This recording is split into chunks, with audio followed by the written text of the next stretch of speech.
అల్పపీడన ప్రభావంతో వానలు పడుతున్నాయి. పటాన్చెరు ప్రాంతాల్లో మోస్తారు వర్షం కురుస్తోంది. తెలంగాణలో రాత్రి నుంచి భారీ వర్షాలు.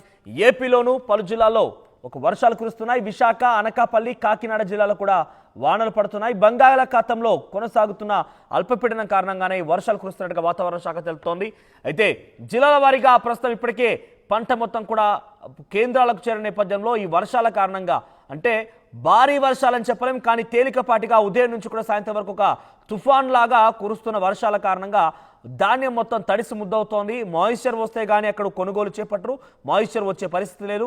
పైపెచ్చు ఇది చలికాలం కూడా కాబట్టి, శీతాకాలం కూడా కాబట్టి అట్ ది సేమ్ టైం ఆ అన్ని అంశాలు కూడా జోడించుకొని రైతులు చాలా తీవ్ర ఇబ్బందులు పడుతున్నారు.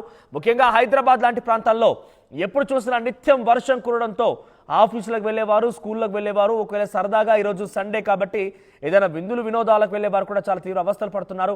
ఒక కంటిన్యూస్ ఆ జల్లులు అయితే కురుస్తూ ఉన్నాయి. వీటి కారణంగా ప్రజలు కూడా ఇళ్ల నుంచి బయటకు రాలేని పరిస్థితి. ఒక్కసారిగా వర్షం వచ్చి భారీగా కురిసి వెళ్ళినా కూడా కొంత సమయం అయితే ఉండేది, కానీ ఇక్కడ ఉదయం నుంచి కూడా ఆ జల్లులా కురుస్తున్న వర్షానికి చాలా తీవ్ర అవస్థలు పడుతున్నారు.